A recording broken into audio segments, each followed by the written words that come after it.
Sunday is a big, big day. The Pittsburgh Penguins are in town for a 2 o'clock start against the Winnipeg Jets.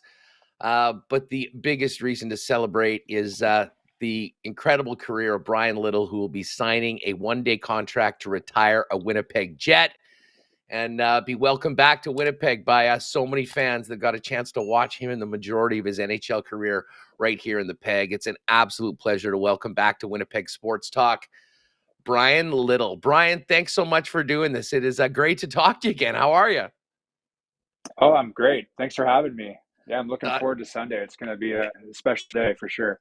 no doubt. Well, I mean, you have so many fans here in Winnipeg, and obviously, I think everyone has been waiting for this day for a long time. First off, how are you doing these days? I mean, you look great. How are you feeling? Pretty good. I'm just home right now, just being a dad. I mean, my daughter's in a lot of activities, so just shuttling her back and forth between school and dance and gymnastics and stuff like that. So just she's keeping me busy, that's for sure. Well, I definitely want to get to dad life and your family and your kind of life after hockey, but let's kind of go back to the summer of 2011, which certainly for people here in Winnipeg, kind of one of the most magical times. The Atlanta Thrashers relocate to Winnipeg. You were just an up and coming player. You had 3 years in the league. I have to ask you, how do you remember finding out about what was happening with your entire team, and what was your reaction then to be going from Atlanta, north of the border, to a Canadian hockey market in Winnipeg? I remember pretty clearly how like quick everything happened. I think they were talking. I can't remember what team they were talking about that was rumored to be moving. But I remember our season ending, and basically like when we were coming in for meetings and cleaning out our lockers and stuff, they're just like, the team is sold. You guys are the team that's going to Winnipeg next year, and that was it. I was like, oh wow, like I've never at that point I've never been to Winnipeg. I don't know anything really about it. Um, I know Dale Hawerchuk and the Jets and like the history and stuff, but it happened so fast. And I remember like all that summer, I was like, we were going back and forth between here and Winnipeg, trying to find a place. I think we made a couple trips down to Atlanta because I was like trying to get out of the lease for my apartment. I was trying to get a lease for my car, like just like panic selling stuff. And yeah, that whole summer was kind of a blur because we had to move so fast. And, it was such a big change like quickly. But I remember being kind of in shock that it was happening to us, but also being excited because it's like, I mean, it's every Canadian player's dream to play for a Canadian team, and everything you heard about Winnipeg, the fans and stuff. I was getting more and more excited as the season was coming up. I imagine you probably got that feeling like on a couple of those trips during the summer to come in and just, to get a place. I mean, being here and that whirlwind, everything happening so fast, I think was the same for everyone. I mean, especially if you were, I mean, my God, the people that worked in the organization, turning that thing around from an AHL operation to getting ready for an NHL one was, I mean, something that we'll look back, in amazement that it happened so quickly. But I mean, do you remember a buzz in the city about what was to come, even when you were here just looking for a place before you'd actually put any equipment on or even skated in the Peg? Yeah, well, I remember seeing all the videos when it was announced, and like the camera shots from like downtown Winnipeg, like people on the street celebrating and stuff. So that was super cool. And I don't remember too much about like those first couple of trips to Winnipeg. It was the middle of summer, so the first thing I'm thinking is, I didn't know it got that hot out there in the summer, and everyone keeps talking. And they're just like, just wait till the winter. You'll experience the whole thing. Um, but I just remember having a hard time finding a place to live. That's why we were out there so many times at first, because it was like we're trying to find a place to rent, and it was like not a lot available compared to like a big city like Atlanta. So yeah, it was different for sure. Well, I mean, you ended up getting the place. The team showed up. Obviously, you go through training camp, and I mean, I'll still never forget the first preseason game. Like Buff and Yeah. Stu dropping the gloves on that. Were you playing in that game? No, I was disappointed I wasn't, but I watched that from like the press box, and yeah, same memories as everyone else. Like I think Buff laid out like two guys in a row, then someone tried to fight him, and him and Stewie were fighting at the same time. And that was like the first shift of the game. Like that was right away. So I remember like thinking like this feels like a playoff game. Like this feels like a important game, and the energy in the building and stuff in that first shift, it was just like this couldn't have went any better.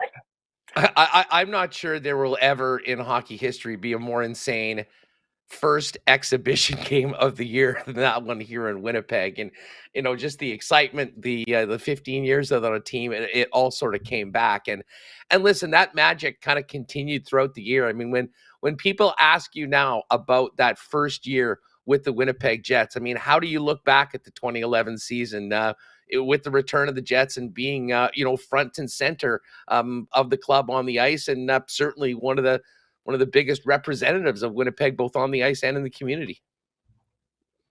I just remember the fans being so like just supportive and like excited about hockey being in back in Winnipeg. Even in like training camp, like at the practice complex, like you know the stands were jammed for like our practices and training camp, and um, you know the first every home game, it felt like the energy was like through the roof. Like every home game felt like a playoff game, and it was like so cool to play in front of that, especially coming from Atlanta, where like we were struggling to put fill half the rink up. There's 6 or 7 thousand people there for most of our home games, so to go from two extremes and see that, it was just incredible. And I remember, I mean, we definitely struggled those first few years, coming from Atlanta. I mean, but the fans were so like just excited to have a team back that they were supportive no matter what. I mean, there are so many characters from that team too. And I mean, I think that, obviously there's been great teams and you were a part of many of them. When people think back of the 11-12, Winnipeg Jets and the return of the Winnipeg Jets, certainly yourself and some of the players, what do you remember? What Claude Noel, I mean, he was such a beauty, and I still think of our interviews with Claude back on the old radio station. um what was it like behind the scenes with Claude, kind of managing everything that you guys had been through, uh, coaching a new team because he wasn't your coach the year before, all in the midst of all of this chaos with the upheaval, the move, and the excitement of welcoming NHL hockey back in this market? Yeah, Claude was awesome. He always had some great sound bites and stuff. I think we were just all kind of in it together. We were all experiencing it together. I mean, he was coming in the NHL, so he was kind of figuring out the lay of the land, the players, the guys that we were facing every night. Our travel was like all messed up that year because we were in the same division, so we are like all over the place. So yeah, it was just like a whirlwind of a year. Like, we were all like, um, I think that's what made us kind of closer as a team and like really bond, just because we were like all going through this crazy, change together. And yeah, there some of those names from that first year, that I remember that the GST line and like some of the crowd chants that got going for that first year. I mean, that was awesome. Well, the GST is legendary. And I still think, I mean, Jim Slater, one of my favorite guys to talk about. I mean, Chris Thorburn, Tanner Glass. But I mean, when we think back of that era, we think of Little, Ladd, and Wheeler. When you look back at your career, those two players in particular, I mean, your relationships with those guys and what you were able to do as the top line of the Winnipeg Jets. I mean, what stands out about Blake and Andrew and that time you had playing together with them? I think just how well we got along. I mean, we were all in Atlanta together. We played a bit in Atlanta together. We made that change to Winnipeg, and we all kind of like grew up as people and as players together. And to see those guys, I mean, those were two of my favorite teammates I ever played with. They're both super good guys off the ice, and both great players. I mean, you know, I think those two are probably my favorite linemates I ever played with. Blake was a great leader. Andrew was a great leader. I have nothing but good memories and good things to say about those guys. They were awesome. Well, I mean, we certainly for years, I mean, and 4 years, we'll be seeing 16s and 18s and 26s in the rafters at the Canada Life Center.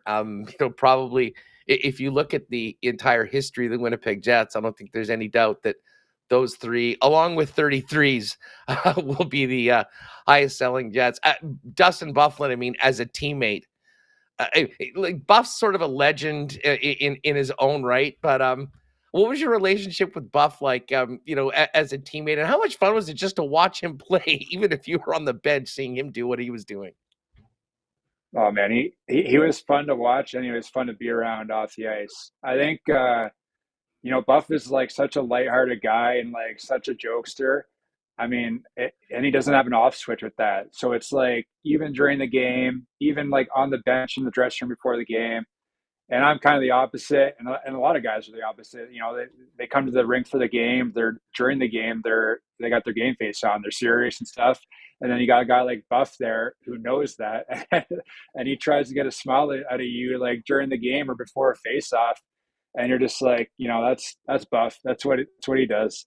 But he was definitely one of a kind. I mean, watching him play, he has to be the strongest guy to ever play in the NHL. Like, this naturally could, I mean, everyone's seen videos of him in scrums, just like grabbing two guys, throwing them across the ice. Like, he was so fun to play with. And, when he was on the ice with you, he also felt like you were like, 6'5". So yeah, he was a beauty. Bryan Little's with us, who will officially sign a contract and retire a Winnipeg Jet Sunday afternoon against the Pittsburgh Penguins. Um, Bryan, what do you remember about Paul Maurice taking over and kind of the Maurice effect as to how he brought your group from a team that had a lot of talent to a team that, I think in a lot of people's opinions, maybe was a bit ahead of schedule, making the playoffs and getting into that series against the Ducks like you did in 2015? Yeah, I think that Duck series was kind of a good experience for us to go through. There were a lot of guys in that room, quite a few guys that never played a playoff game, myself included. So to just see what the different level was, and the ups and downs, even in a one series, was a big learning experience for us. And I think Paul was kind of the right guy for the job. He's someone that had a lot of experience coaching and being in those situations. And yeah, he was such a good speaker and a good motivator. Um, yeah, and I think he kind of helped us. If we took that step early, it's probably because of him, because he was great behind the bench for us. That was, in 2015, it was a short series. I was down at the 2 games in Anaheim, and I mean, they were absolute nail biters. I don't think you'll ever have a closer 4-game series, but you came back, you scored 2 of your most memorable goals in the playoffs, as the Jets returned. But I mean, that whiteout, that period that I'm sure you and everyone, wanted to go longer. But what do you remember about coming out for the first time at the arena in front of the whiteout as in the playoffs for the Winnipeg Jets? It was so cool. That was one of my favorite memories of that first playoff series, because that's the first taste of it I got. And I remember just driving down to the rink for the first home game, and it was just like jammed because like everyone, like there were thousands of people outside. And I remember coming out on the ice for a warm up, and it was like every single person was like in their seats, like standing up for a warm up. I've never seen that before. It was so cool.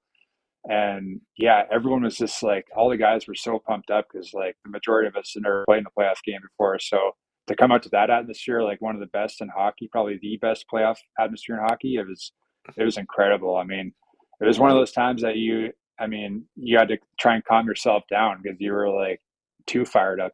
So yeah, that first series, and like you said, it was like, I thought it was definitely a closer series than the outcome projected. And we had some games where we kind of blew a lead there, and probably deserved a bit better. But I think, like I said, that was kind of the inexperience kind of showing itself. there was a bit of a reset with the club personnel wise over the next couple years, but I imagine that experience against a team like Anaheim, in a lot of ways, probably taught you guys, as still a relatively young team, what it was going to take that next step. And obviously, a big part of that led into that amazing 2017-18 season for you and the Winnipeg Jets, going all the way to the conference finals. Yeah, that was really special. That run, and that's the one I kind of think about the most now that I'm done. Was like, oh man, like it's so hard just to get into the playoffs. I mean, like there's 50% of the teams don't make the playoffs. So nowadays it's just so hard to get in, and then it's just a grind when you get in. So thinking back on that series, like that was for me, that was my chance. And just looking back, it's just tough to look back at it now. But it was an amazing experience, and man, we had a really good team that year. Well, no doubt. I mean, in that those couple of years, I mean, and again, it speaks to how many great teams they are and how difficult it is to win. But some of our greatest memories are of those squads. One of the other, I mean, we've spent a lot of time this week talking about your contributions to the team and to the community. Um, we'll always remember that Heritage Classic, which unfortunately ended up being your final goal. But I mean, what a moment that was. What do you remember about that outdoor game, scoring that goal? I mean, a historic goal in Winnipeg Jets history, and everything around it. Because from a fan and a media standpoint, it was such a unique event that it was in a non NHL city. You had Winnipeg and Calgary sort of meeting in the middle. You had a very split crowd, a very close game, and a thrilling overtime win by you in those beautiful Heritage unis. Yeah, I actually got my last goal was in Anaheim, I think. Yeah, Oh, was it? slap shot, I think. Yeah, but I like to think of that as my last goal. That'd be better. No, that was really cool because I remember the first outdoor game in Winnipeg I had missed because I was injured, and I was like so bummed about it because I wanted to play in one so bad. Um, so yeah, when we were supposed to play in Saskatchewan, there, I was like so fired up for it. I remember like that the practice the day before, it was like so windy and cold. Like I just was not prepared for that. Like especially going up one end of the ice, you're just going into a headwind, and the glare off the rink. But yeah, that was super special. And my like parents and my brother came out for that game. Um, it was kind of different being in a neutral position, like you said. So like the crowd was kind of split. I mean, there was a lot of Winnipeg fans though, but yeah, I mean that's definitely one of my best memories, and that last year. I mean, like I kind of hit on some of the playoffs, some of the things. Is there any other things that maybe fans wouldn't remember or wouldn't think that stands out to you when you look back at, all your time with the Winnipeg Jets, whether it be home or on the road, that is a memory that that really stands out to you when you look back at your great career? Uh, I'm not sure. It's weird. I was like, a lot of my like favorite memories and the memories that are like clearest are the ones at home, and I think that's kind of for a reason because playing in Winnipeg was pretty special. So it's fitting that all those memories happened in that arena in front of our fans. Yeah, like you said, like, you brought most of them up, like the first playoff series in that run, 2018. Um, yeah, just that's probably what I miss most. It's kind of tunnel in front of those fans. So that's it. And speaking with people in the organization and others that have known you leading into this, I mean, it was pretty clear that you, your wife Brittany as well, had a real connection to this city. I mean, you're back in your hometown of Cambridge. I'm now raising a young family, but how would you describe your connection with Winnipeg and the fan base that built all the way from that first game in 2011 until this weekend when we officially welcome you back and you retire as a Jet? I mean, Winnipeg, I think, will always be one of those places that no matter how long you're not there for, when you go back, it feels like you never left. It feels like kind of like home again. And we were actually just out there last weekend for a wedding. We were only out there for like a day and a half, but we were kind of in and out. But yeah, it's just every time you're back there, it just, getting in that airport, and it feels like you really never left. It's strange. And um, yeah, I can't remember the last game I've been to. It's been quite a few years now, but yeah, I'm looking forward to like getting in the arena and just like seeing the guys and the trainers and all the staff and stuff again. Because that's been a while. I mean, those guys they're busy. I know what it's like to be in a 2 game season where you're traveling and playing every other night. But yeah, it'll be good to actually to see those guys in person, guys I haven't talked to in a while. People will be interested to know about, your relationships with former teammates, and you played with a lot of them over the course of the years. Who are the guys that you're closest, and did you still keep in touch with many of the guys that you played with during your time here with the Jets? Yeah, like the guys that I probably keep in touch with are the guys that I went up with, most of my time in Winnipeg. The guys like Ladd and Wheeler and Tyler Myers. I was just texting with the other day. Yeah, just guys. Ben Sherrod, actually, he lives pretty close by, and we usually see them a few times this summer. So yeah, it's not just guys in Winnipeg that are there. I mean, a lot of guys that have branched off to other teams that I still follow, and guys that are done now. So yeah, everyone's kind of all over the place. It's funny. Mark Scheifele's now a grizzled veteran here in Winnipeg. Was obviously a big part of this team now. Um, Bryan, there's. I mean, listen, we could get into more on the hockey, but I did want to ask you just on a personal side. I mean, now that your professional career is behind you, how's your family, and how's dad life with the young one? What, just getting into school now? Yeah, she's in grade one. She gets homework now, which is crazy. I probably only got a few years left of being able to help her with that. But yeah, she's in like, I don't know, she does like gymnastics, dance, swimming. I mean, there's about every 6 days of the week we got something after school. So a lot of activities, but it's really cool because like I get to be there for all that and watch her grow up and stuff. That's kind of I guess one of the silver linings or positives you can take away from this happening. I mean, it definitely sucked to end that way, but I got to see so much of her growing up in her early years. And so I think it'll be really cool for her to, like, now that she's a little bit older, be in the arena and like see what her dad kind of used to be. So yeah, it'll be fun. Yeah, now you're into the world of being a professional transportation operation, from one school to dance to other activities moving forward.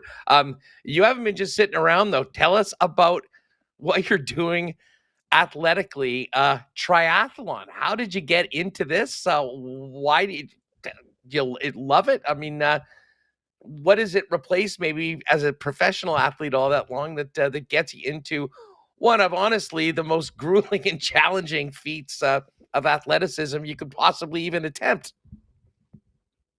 Yeah, I got into it. Um, Actually, we moved out to the country, or kind of outside the city a bit, like 2018-ish, and I remember I got a road bike because there's like lots of cyclists around here, and I would just do it for like on the weekends, just short ones, like for kind of like recovery rides when my legs were sore. And then I can't remember, like I was like these like YouTube videos of triathletes, like this guy Lionel Sanders, Canadian. He's pretty big in the triathlon world.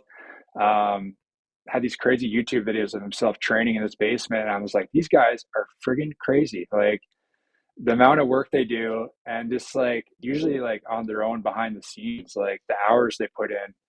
And so I thought, I got the bike, I can kind of run, like I can do sprints and stuff.